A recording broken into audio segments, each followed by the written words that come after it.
नरेंद्र मोदी की जगह अगर राहुल गांधी प्राइम मिनिस्टर होते तो आपको क्या लगता है कि उनका क्या रुख होता? मुझे लगता है कि अगर वो प्राइम मिनिस्टर होते तो वो ज्यादा बेहतर तरीके से चीजों को हैंडल करते और बात तीसरे चौथे दिन तक ही नहीं आती, वो पहले दिन ही चीजें एड्रेस कर लेते।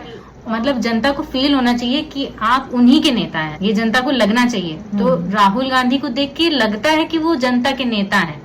छात्रों को कहा गया कि अगर आपने आंदोलन में भाग लिया तो आपको ड्रग्स के केस में फंसाकर आपको जेल के अंदर कर देंगे और आप जीवन भर नहीं निकल पाएंगे। आपको क्या लगता है कि ऐसी धमकियों से आंदोलनकारियों पर कोई असर पड़ेगा? मतलब कि उनका थ्रेशोल्ड टूट चुका है, अब उन पर इन चीजों का असर नहीं पड़ेगा ना कि भाई स्कूलों में जाएंगे तो हम उनको अपने जैसा बना लेंगे, उनको हम संघी बना सकते हैं, उनको हम भाजपाई बना सकते हैं, उनको हम हिंदुत्व की तरफ झुका सकते हैं। वो उनका सफल हो पाया? आपको क्या लगता है कि इस आंदोलन से आपको क्या नजर आ रहा है? स्टूडेंट्स हिंदुत्ववादी हो पाए या फिर वो अपनी बेसिक जरूरतों के लिए सड़क पर उतरे हैं?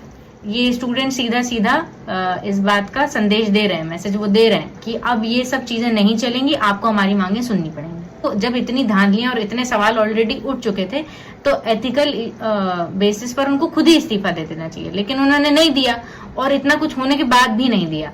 और उनकी सोच बहुत छोटी है। हमारे देश के प्राइम मिनिस्टर की सोच जो है बहुत छोटी है और देश बहुत बड़ा है, उदार है, जरूरतमंद है। ऐसे में वो देश को नहीं संभाल पा रहे हैं और बात निकल के आई कि उन्हें इस्तीफा दे देना चाहिए। गडलॉजिक्स के इस एपिसोड में आपका स्वागत है और मेरे साथ मेरे युवा साथी हैं और आज मैं हूँ और वो हैं। तो हम लोग बातें करेंगे क्योंकि वो युवा हैं और हमारे देश में आंदोलन चल रहा है और मैं जानना चाहूँगी कि उनका पक्ष क्या है। तो हाय, कैसी हैं आप? हेलो, मैं ठीक हूँ। आप ठीक हैं? तो कैसा लग रहा है? अभी पिछले बार हम लोगों ने बात किया था कि आपकी एक सीजेपी नाम की पार्टी आई है और कॉकरोचेस अपने आप को कहते हैं, तो कॉकरोचेस के साथ कॉकरोच जैसा व्यवहार नहीं हो रहा है? हाँ, कुछ ज्यादा ही, मतलब जो सरकार कर रही है वो बहुत ज्यादा गलत है। ना ही उनसे कोई बातचीत करने का कोई मीडियोकर रास्ता वो खोज रहे हैं और ना ही उनकी मांगे सुने जा रही। इतने दिनों से, जैसे 20 जुलाई को तो आपने देखा ही कि कितने सारे लोग आए जंतर मंतर पर, और फिर पुलिस कितना ज्यादा वॉयलेंट हो रही है। इस पे कई सारी पिटीशंस भी गई हैं सुप्रीम कोर्ट में, दिल्ली हाई कोर्ट में, और फिर दिल्ली हाई कोर्ट ने जवाब भी मांगा है सरकार से कि मतलब क्या। कई लोग ये भी बोल रहे हैं कि जैसे जो एडवोकेट्स हैं उन्होंने ये भी बोला है कि सिविल ड्रेसेस में है वो जो पुलिस ऑफिसर है, वो सिविल ड्रेसेस में विदाउट एनी नेम प्लेट्स। और मतलब बहुत कैसे पता कि वो पुलिस है? हाँ बिल्कुल, कैसे पता कि वो पुलिस, और इतना ज्यादा वॉयलेंट है वो कि मतलब शॉक बेटन्स यूज कर रहे हैं, पैलेट गन्स यूज कर रहे हैं और मतलब लगातार लाठी चार्ज और ये सब चल रहा है। मतलब स्टूडेंट्स पे इतना ज्यादा वॉयलेंट, मतलब केवल वो अगर वो कोई मांग कर रहे हैं तो पहले बातचीत करनी चाहिए, सुनना चाहिए। नहीं, वो बस चाहते हैं किसी तरह आंदोलन बस तुरंत खत्म करो, बस हम चाहते हैं तुरंत खत्म करो। इतनी बड़ी भीड़ को वो कैसे रोकेंगे? एटलीस्ट उन्हें उनकी बात तो सुननी चाहिए, पूरी पूरी बात सुननी चाहिए, लेकिन वो सुनना ही नहीं चाहते हैं। और इसीलिए फिर इतनी सारी पिटीशंस जा रहे हैं कि आखिरकार पुलिस के कंडक्ट पे बहुत ज्यादा सवाल उठ रहे हैं कि आखिरकार ये पुलिस वाकई है भी कि इतने सारे लोग आ कहाँ से गए हैं और कैसे वो इतना मार रहे हैं स्टूडेंट्स पे, इतने ऐसे भी वीडियोस देखे गए जिसमें एक ही व्यक्ति पत्थर भी मारता है और वही सेम व्यक्ति जा करके लाठी मारता है, और लाठी भी बिल्कुल पीछे से उठा करके, यहाँ से उठा करके ऐसे और ऐसे और ऐसे, ऐसा भी गलत तरीके से लड़कियों के बैक पे लाठी से ऐसे करना, पुश करना, ढकेलना। ये पुलिस का कंडक्ट तो नहीं है। आपको क्या लगता है कि ये कुछ ऐसे लोग हैं? ऐसा भी लोग कह रहे हैं कि ये शायद आरएसएस के लोग हैं और ऐसे वीडियोस भी आए हैं। वहीं की पब्लिक, आंदोलनकारियों के ही बीच से आवाज आई कि ये पुलिस नहीं है, ये आरएसएस के लोग हैं। हाँ बिल्कुल, इसमें कुछ ना कुछ सच्चाई तो हो ही सकती है अगर पहली बार ऐसा सवाल उठ रहा है, क्योंकि ऐसा तो ये पहली बार सवाल नहीं उठ रहा है। ये जामिया का आंदोलन चल रहा था, हाँ। तब भी हम लोग बात उठाते थे कि भाई ये सिविल ड्रेस में मतलब लाठी चलाना क्या है। सिविल ड्रेस का जो व्यक्ति होता है वो लाठी नहीं चलाता। सिविल ड्रेस का व्यक्ति इन्वेस्टिगेशन करता है, या इन्वेस्टिगेशन नहीं करे तो वो सुपरविजन में खड़ा होता है। वो इंटेलिजेंस के लोग होते हैं, हाँ। लाठी लेकर वो नहीं चलते, इसीलिए तो वो सिविल में ड्रेस में होते हैं कि वो सिविल में है, पता ना चले कि वो पुलिस है। हाँ। लेकिन सिविल ड्रेस में होने के बाद आप लाठी चलाते हैं, ये अपने आप में शक नहीं है, ये बहुत बड़ा सवाल है कि ये कौन लोग हैं जिनको इतना साहस है कि वो भीड़ में घुसकर पब्लिक पर, और वो भी जो बच्चे हैं जो भी टीन एज में हैं उनके ऊपर लाठी भाज रहे हैं। ये सवाल है कि ये कौन है। ये पुलिस तो नहीं है, अगर पुलिस नहीं है तो कौन है, और अगर वो आरएसएस के लोग हैं तो वो क्यों है।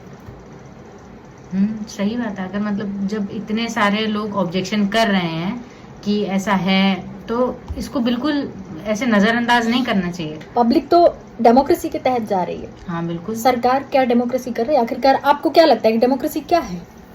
हाँ, डेमोक्रेसी से मुझे लगता है कि मतलब वो लोगों द्वारा ही ओरिएंटेड होती है पूरी तरह से, और मतलब उसमें लोगों के ही रिप्रेजेंटेटिव होते हैं। Yes. जो उनके हित में काम करते हैं, उनके बारे में सोचते हैं, क्योंकि उन्हें पीपल्स रिप्रेजेंटेटिव कहा जाता है। और वो आते ही इसलिए हैं सरकार में कि हम आपके हितों का काम करेंगे। वो यही बोल कर आते हैं कि हम आपके हितों का काम करेंगे, आपको रिप्रेजेंट करेंगे। लेकिन वो क्या कर रहे हैं यहाँ पे? रिप्रेजेंटेशन तो कुछ ऐसा समझ आ नहीं रहा है उनका। नुकसान और कर रहे हैं उनका, और ना उनकी बात सुन रहे हैं। बहुत से बच्चे रोते हुए पाए गए, ऐसा लगा कि वो बहुत हर्ट हैं। वो क्यों हर्ट हुए होंगे?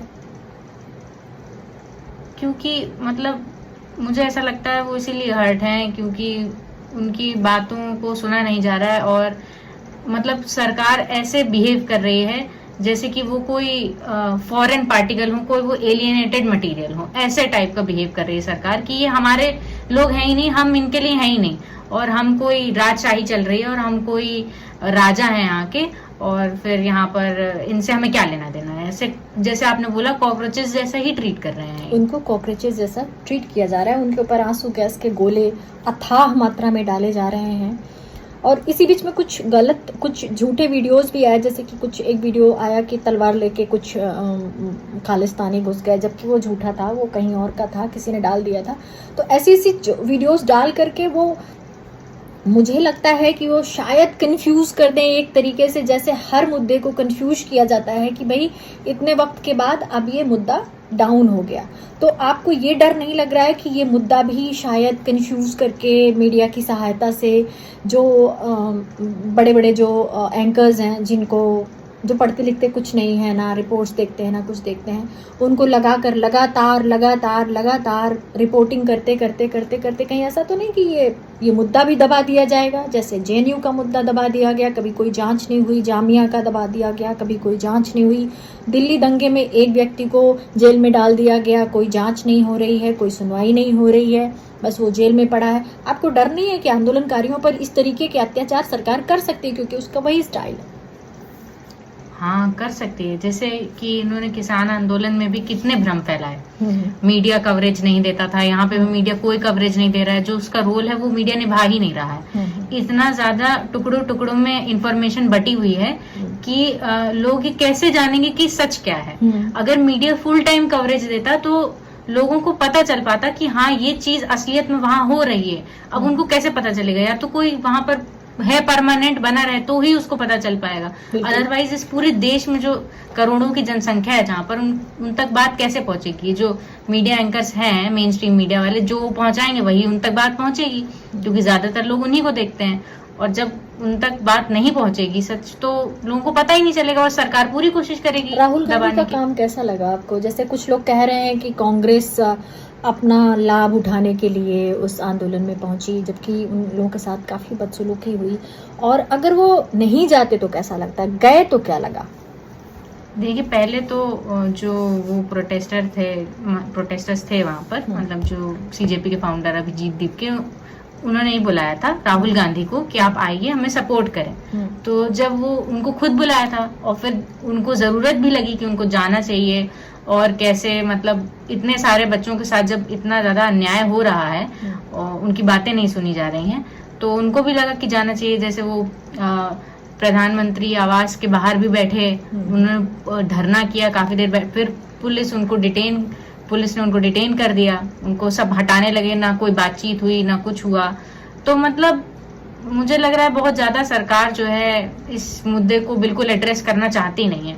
बस मोदी जी का एक स्टेटमेंट आया था कि वो अपने एमपी से कह रहे हैं कि आप बात करिए, नेगोशिएट करिए, मतलब कोई उनका बाकी कुछ भी रोल नहीं है कि हम क्या करें, हम क्या करना चाहते हैं। वो मतलब प्राइम मिनिस्टर है, उनको कुछ तो बात करनी चाहिए, कुछ तो नेशन को एड्रेस करना चाहिए, कुछ चीजें देखनी चाहिए, खुद तो करना। इतने दिन हो गए। एक प्राइम मिनिस्टर से पब्लिक क्या उम्मीद करती है? प्राइम मिनिस्टर से पब्लिक ये उम्मीद करती है कि मतलब बेसिकली वो सबसे पहला जो चाहते हैं कि हमारी बातें सुनी जाए। प्रधानमंत्री जो है वो हमारे लिए मतलब नॉर्मली तो प्रधानमंत्री वो नहीं आते, जरूरी मुद्दे पर नहीं आते, मन की बात करते हैं। हाँ, मन की बात करके वो चले जाते हैं, मोनोलॉग। फिर हाँ मोनोलॉग। उसके बाद फिर वो एक बार और आते हैं। वो जो एक बार आते हैं वो हमेशा एक कोई न कोई चुनाव होता है। चुनाव प्रचार में जिस तरह वो बढ़ चढ़ कर हिस्सा लेते हैं, ऐसा लगता है कि चुनाव प्रचार में उनको खूब जी भर के काम करना है। जैसे बच्चे एग्जामिनेशन के पहले तैयारी करते हैं, रात भर पढ़ते हैं, दिन भर पढ़ते हैं, ऐसा करते हैं। प्रधानमंत्री भी यही सब करते हैं। लेकिन पूरे टाइम जब उनको रेगुलर पब्लिक को एड्रेस करना चाहिए, उनके मांगों पर काम करना चाहिए, उनको तो कोई काम करना नहीं है। उनके तरह तरह के विभाग हैं, ब्यूरोक्रेसी है, मिनिस्टर्स हैं, कोई काम नहीं करता। वे ऐसा लगता है वो सो जाते हैं, ऐसा लगता है वो हाइबरनेशन में चले जाते हैं। ऐसा नहीं लगता आपको? हाँ, बिल्कुल बिल्कुल। लोग चाहते हैं कि प्रधानमंत्री उनको सुने, उनकी बातों को सुने, उनको एड्रेस करें, और मतलब इनडायरेक्टली डायरेक्टली कैसे भी वो करें तो एटलीस्ट ना उनका कोई स्टेटमेंट आता है, ना वो उस पर कुछ कहते हैं, एटलीस्ट कुछ बोलें कि हाँ मैं देख रहा हूँ, मैं सिचुएशन को समझ रहा हूँ बहुत अच्छे से, मैं चीजें ठीक करूंगा, या फिर ये एक्शन लिया जाएगा या वो एक्शन लिया जाएगा। डायरेक्टली अगर वो बोलेंगे तो उसका एक इम्पैक्ट पड़ता है। उनकी जगह अगर राहुल गांधी प्राइम मिनिस्टर होते, नरेंद्र मोदी की जगह अगर राहुल गांधी प्राइम मिनिस्टर होते, तो आपको क्या लगता है कि उनका क्या रुख होता?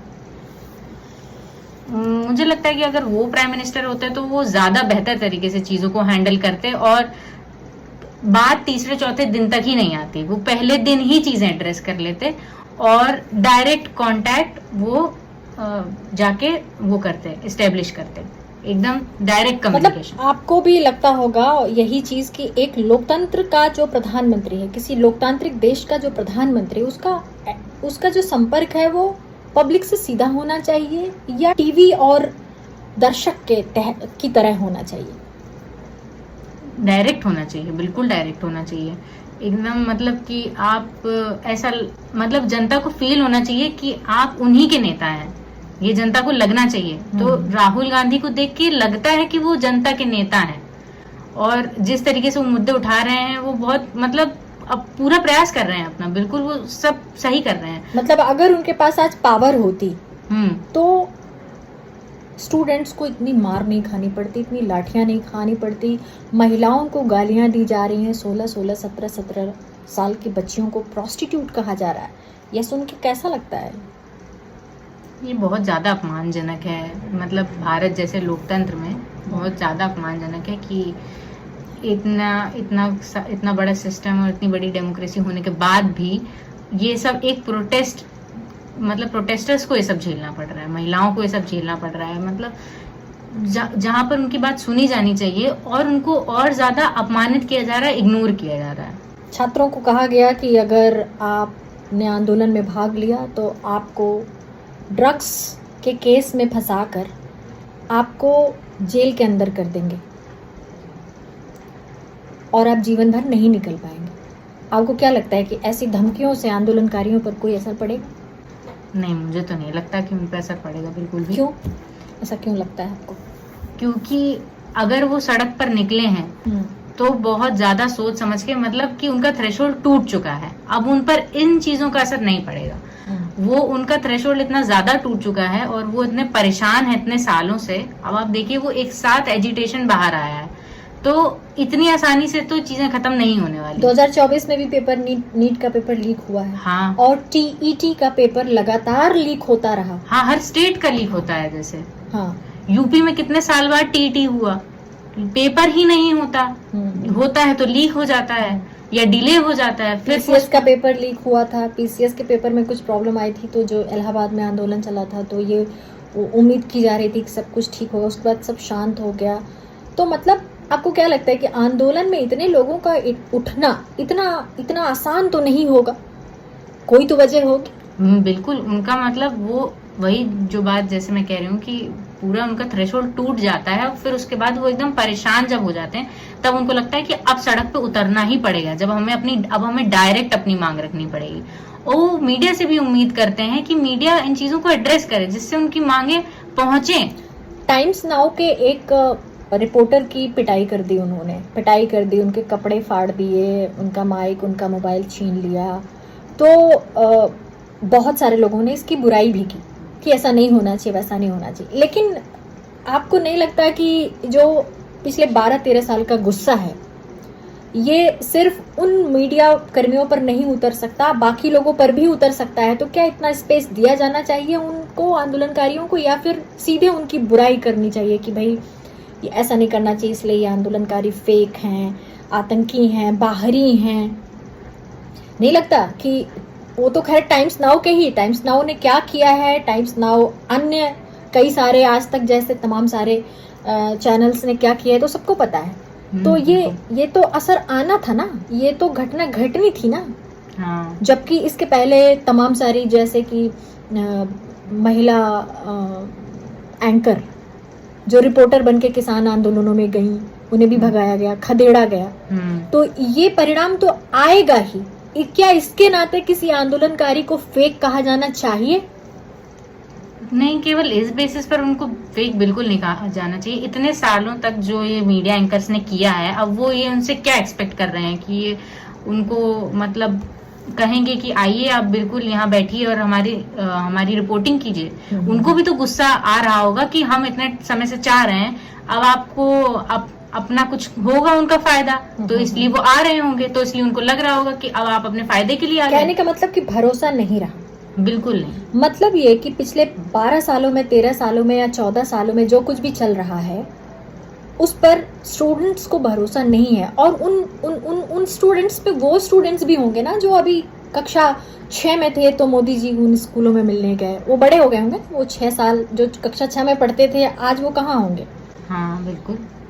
और जो 10 साल के होंगे वो ग्रेजुएशन, वो प्रिपरेशन कर रहे होंगे कि हम यूपीएससी, एसएससी या फिर हम पीसीएस का एग्जाम देंगे, है ना, नेट का एग्जाम देंगे। हाँ। तो सपने और वो जो एक था ना कि भाई स्कूलों में जाएंगे तो हम उनको अपने जैसा बना लेंगे, उनको हम संघी बना सकते हैं, उनको हम भाजपाई बना सकते हैं, उनको हम हिंदुत्व की तरफ झुका सकते हैं, वो उनका सफल हो पाया? आपको क्या लगता है कि इस आंदोलन से आपको क्या नजर आ रहा है?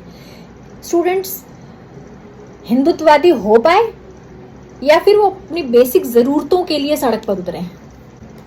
वो बिल्कुल अपनी बेसिक जरूरतों के लिए ही सड़क पर उतरे हैं। अब अगर जैसे आप मान लीजिए कि ये आइडियाज जो वो फैलाते हैं आरएसएस वाले और ये सब, ये हिंदुत्व वाले, वो कुछ समय तक ही दिमाग को प्रभावित कर सकते हैं। फिर इंसान को अपनी रोजी रोटी तो चाहिए ही चाहिए, तो फिर उसके बाद उसके लिए एम्प्लॉयमेंट चाहिए। वो नहीं चाहते कि ऐसे पेपर में धांधली हो।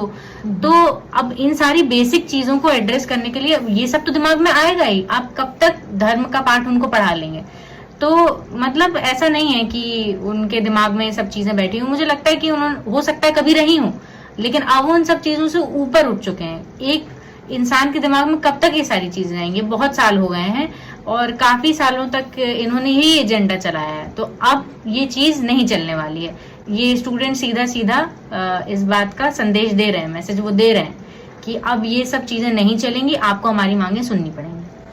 तो आपका मानना है कि अगर राहुल गांधी होते तो इतनी प्रॉब्लम नहीं होती? आपका मानना है कि नरेंद्र मोदी उस लायक नहीं है? आपको क्या लगता है कि उनसे सीधा इतना बड़ा आंदोलन सिर्फ धर्मेंद्र प्रधान के इस्तीफे से खत्म हो जाए? ये तो कुछ उचित नहीं लगता है। कुछ बड़ा गेन होना चाहिए, सॉल्व होनी चाहिए ना समस्या। कोई कमेटी बैठे या फिर नरेंद्र मोदी इस्तीफा दे दें या कमेटी बैठाएं कि इस सारे प्रॉब्लम को की जांच करें और एनटीए जैसे संस्थान पर इन्वेस्टिगेशन हो कि आखिरकार वो एग्जामिनेशन करवाने में इतना ज़्यादा बार बार फेल क्यों हो रहा है? क्या लगता है कि क्या सोल्यूशन क्या है? हाँ, ये बात तो आपकी सही है कि मतलब केवल धर्मेंद्र प्रधान के इस्तीफे से कुछ भी नहीं होगा। केवल उनका इस्तीफा ले लिया तो क्या हो जाएगा? मतलब वो इस्तीफा दे देंगे, फिर कोई नया बन जाएगा, फिर वैसे ही उनका तो अपना वही कंडक्ट बना रहेगा, वही एनटीए, वही हाँ। प्रधानमंत्री। बिल्कुल। लोग ये कहते हैं कि प्रधानमंत्री की ही चलती है। हाँ, तो उनका क्या रोल है फिर तो धर्मेंद्र मतलब प्रधान? मेरे कहने का मतलब, मुझे ये बात समझ नहीं आ रही है कि इतने बड़े आंदोलन में धर्मेंद्र प्रधान का इस्तीफा क्यों मांगा जा रहा है, नरेंद्र मोदी का इस्तीफा, या फिर पूरी की पूरी जांच। हालांकि उनकी मांगों को सबसे ज्यादा क्लियर राहुल गांधी ने किया कि ये अमुक अमुक मांगे हैं, लेकिन अभी तक वो लोग तो सिर्फ धर्मेंद्र प्रधान का ही इस्तीफा मांग रहे थे, जो कि लोगों के शक का कारण भी था कि आखिरकार इतना सारा भीड़, इतना बड़ा सब कुछ, इवन 20 तारीख के बाद, 20 तारीख को ज्यादा बढ़ गया क्योंकि पूरे देश के बच्चे आ गए। हाँ, तो क्या उम्मीद है, कुछ होगा? क्या लगता है आपको? पता नहीं, जिस हिसाब से सरकार का रवैया है लगता तो नहीं है, लेकिन मुझे ऐसा लगता है कि उनके दिमाग में शुरुआत से ही धर्मेंद्र प्रधान के इस्तीफे की बात रही होगी, जिसको उन्होंने कैरी किया। मे भी शायद वो आगे अपनी मांगों को और ज्यादा मॉडिफाई करते, फिर उनको और ज्यादा एजिटेशन आता, तो उनको लगता कि नहीं, केवल इतनी सी मांग से चीजें नहीं ठीक होंगी, हमें और मांगे रखनी पड़ेंगी, वरना सिस्टम ठीक नहीं हो सकता। तो मे भी शायद उन्होंने शुरुआत ऐसे की होगी, अब वैसे ही वो बढ़ गया, उनको मॉडिफाई नहीं किया, काफी थोड़ा लीनियर चला, मांगे थोड़ी लीनियर चली गई, तो मे भी शायद उन्होंने इतना नहीं सोचा होगा। बट उनके दिमाग में होगी ये बात, स्टूडेंट्स के दिमाग में भी ये बात होगी कि हमें एजुकेशन, मेन मोटिव उनका यही होगा, एजुकेशन सिस्टम को हम ठीक करना चाहते हैं, हम चाहते हैं हमारा एजुकेशन सिस्टम बेहतर हो, क्योंकि बहुत सी गड़बड़ियां हो रही हैं इस बीच, बहुत ज्यादा। एनसीईआरटी में बदलाव कर दिया, बिल्कुल सब कुछ हो गया। बच्चों को, स्टूडेंट्स को, नई पीढ़ी को, नई पौध को नया इतिहास बताने के लिए उन्होंने बहुत सारा काम किया। हाँ, क्या ये सफल हो पाया? लगता तो नहीं है। नहीं लगता, क्योंकि डेमोक्रेसी की परिभाषा वो क्यों बदलेंगे, कैसे बदल पाएंगे, क्या कहेंगे? कुछ तो करना होगा उन्हें, पब्लिक के लिए, स्टूडेंट्स के लिए, नई जनरेशन के लिए उन्हें कुछ तो करना पड़ेगा। आखिरकार इस तरह से तो काम नहीं चलेगा भाई। सबसे सिंपल सा तरीका ये है कि या तो गवर्नमेंट के नुमाइंदे स्टूडेंट से मिलने जाएं, उनकी मांगों पर विचार करें, या फिर सत्ता छोड़ दें। यही एक उपाय है। क्या लगता है आपको? उनको सत्ता छोड़ देनी चाहिए। हाँ बिल्कुल, अगर वो इस चीज को हैंडल नहीं कर पा रहे हैं, इतने दिन हो गए हैं वो नहीं हैंडल कर पा रहे हैं, तो उनको छोड़ देना चाहिए। खुद मैं तो बस ये सोच रही थी कि स्टूडेंट्स को इतना रेजिग्नेशन, धर्मेंद्र प्रधान के रेजिग्नेशन की मांग करनी ही क्यों पड़ी? खुद क्यों नहीं दे दिया उन्होंने इस्तीफा? जब पहले सरकारें थी कांग्रेस की, तब तो लोग इस्तीफा दे देते थे, या तो उनका तुरंत इस्तीफा हो जाता था। लेकिन अब ये जो है इतने ज्यादा रिजिड हैं कि इस्तीफा भी नहीं देना चाहते हैं। मतलब मैं ये सोच रही हूँ कि आखिर क्यों उनको मांगना पड़ा? उनको जब इतनी धांधलियां और इतने सवाल ऑलरेडी उठ चुके थे, तो एथिकल बेसिस पर उनको खुद ही इस्तीफा दे देना चाहिए, लेकिन उन्होंने नहीं दिया, और इतना कुछ होने के बाद भी नहीं दिया। और मोदी जी भी शांत हैं, वो भी कुछ नहीं बोल रहे हैं, तो बहुत ज्यादा। उनको नया नाम मैंने दिया है, चुप मैन। चुप मैन। पिछले संडे कॉलम में मैंने उन्हें चुप मैन कहा, वो इसलिए क्योंकि अब वो चुप मैन ही है, क्योंकि चुप्पी से उनको तरह तरह के लाभ होते हैं। उनकी चुप्पी जो है एक बहुत ही सोची समझी रणनीति है। उनकी चुप्पी एक खास टाइम पर टूटती है और एक खास टाइम पे उनका मुंह बंद हो जाता है, क्योंकि उस चुप्पी से उन्हें राजनीतिक लाभ मिलता है।